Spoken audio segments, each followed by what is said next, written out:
some fun browsing some GPTs that they got for you. It's pretty cool, huh? Cool, depending on your perspective. I'm just here to present stuff that's out there, and you can come to your own conclusion on what you think that might mean for the future, or what it might be indicating or not indicating, or you just, I just want to present what's out there. And I, of course, have my own thoughts. They're pretty strong, but I'm gonna do my best to just present the information. Because at the end of the day, it still was very interesting, powerful technology that can be very beneficial, or it can be all sorts of things. So here we go. Let's see. Now, this is just looking at some of Chat GPT stuff. So GPT, for what it's worth, it's a generative pre-trained transformer, right? So yeah, that's what it stands for. It's like transformer architecture is like a game changer as far as AI and large language models go. In like around 2017 or something, like some Google team research put out there, and they didn't really know even how transformative the transformer architecture, or however you want to define it, actually is and or was.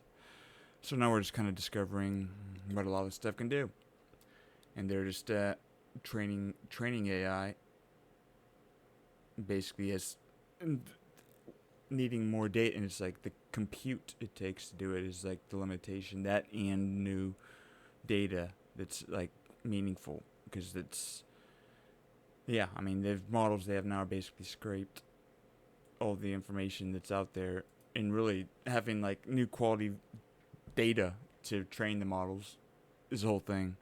Yeah, and then there's whole things that go many ways, and then like creating synthesizing data based on existing data, but then it's kind of like, well, that's like a clone of a clone, but it's still an AI agent. Yeah, it gets nutty. It gets really nutty. But so let's just look at some of the GPTs that they've got. If you Because OpenAI and ChatGPT, they're at the forefront. They're frontier AI, if you will. It's a you know so as far as frontier models, they're looking for the race to AGI, or generalized intelligence, or ASI, artificial super intelligence, I guess, depending on which way you want to go. You'll probably hear both of those thrown around. I don't know if there's a clear definition, so they feel like they end up just saying AGI and ASI until at some point it becomes like a textbook term and it's settled on something, right? But either way, it's getting to the point where the definition would be like AI being smarter or more capable of like what the smartest human, or basically all the smartest humans are capable of, like it being at least capable of that, but then of course exceeding it. And that's where it'd be like, okay, it's capable of generalized or super intelligence. And then, yeah, so whatever. Or at least that's my interpretation. I'm probably wrong because I'm not a professional. I'm this person who likes to look up stuff and try and understand it. So there we go. By ChatGPT. These are created by the OpenAI ChatGPT team. Some very cool, useful stuff. I mean, which could be... Yeah, we're going to look back on...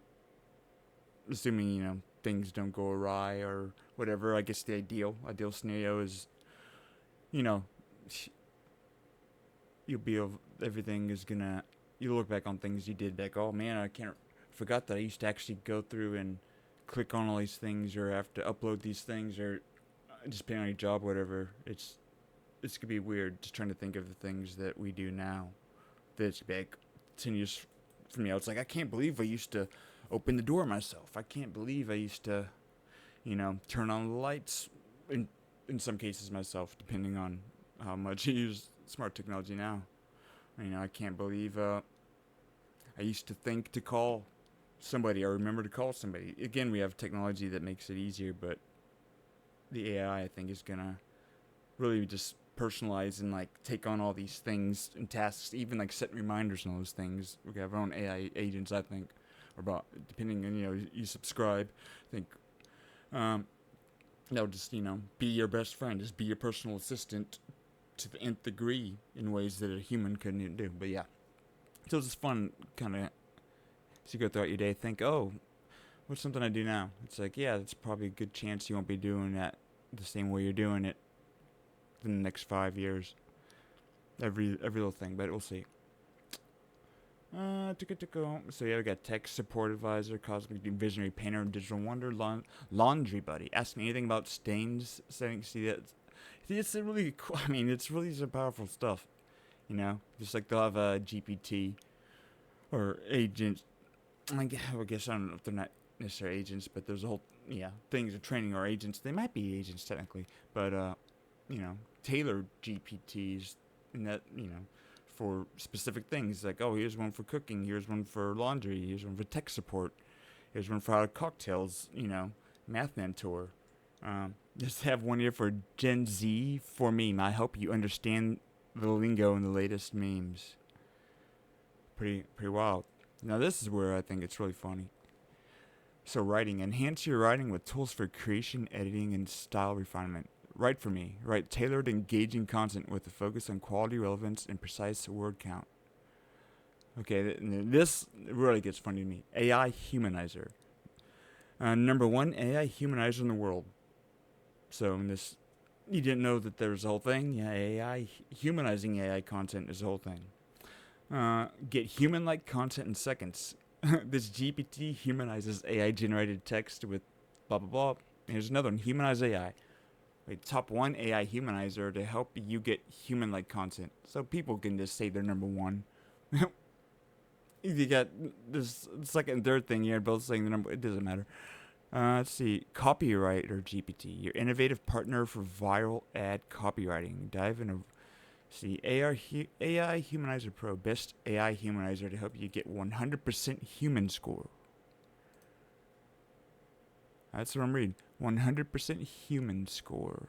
Humanize your AI generated content, maintaining content meaning and quality intact. Free credits, blah, blah, blah. That's just. It is so funny.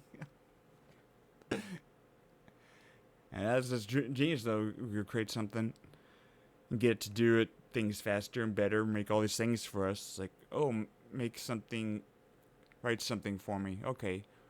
Now we can design it. Okay, write that and make it not obvious that it wasn't a human. So honestly, I feel like they're gonna have to have it. An AI would put typos, maybe grammatical inconsistencies. Like, imagine if something is way too polished, that would be AI. I'm guessing, right? Like the AI version, but now they can get the AI to humanize it, which I imagine would basically make it seem. It's gotta be easy, right? Just basically take something perfect and make it imperfect in some way, And that's I guess the high level conceptual, my interpretation of it. It's funny. It's funny. See, I'm gonna have to play with that, but yeah, this is out there. This is a thing, right? Yeah, and so there's a lot of stuff. We're just having fun, playing with it. We can't, the wave is what it is. I've dealt with my own feelings of what it means, or I'm trying to understand what it means, but for creative minds, that's one thing. You can have your own thoughts on what it means for future and countries and international affairs and security and there's all that stuff that it's not as political as it is going to be. Like right now, it's not like a thing on they'll talk about some on the platform, but I expect the next election AI is gonna be like a huge component of platforms and whatever political ideologies have. They're gonna have to have a stance on AI, and they got to be formulating that now. Yeah, so that's This is the last election for a lot of things the way they are. So 4 years is like an eternity of potential developments in tech, that. But just figure out have some fun doing this because it's easier to do it this way and talk about it than just sit there and read it and go down rabbit holes of insanity. So yeah. This is Mikey and Me podcast brings you this, and I'm sure we'll be talking about some in an episode or so. We'll see. Either way, be seeing you.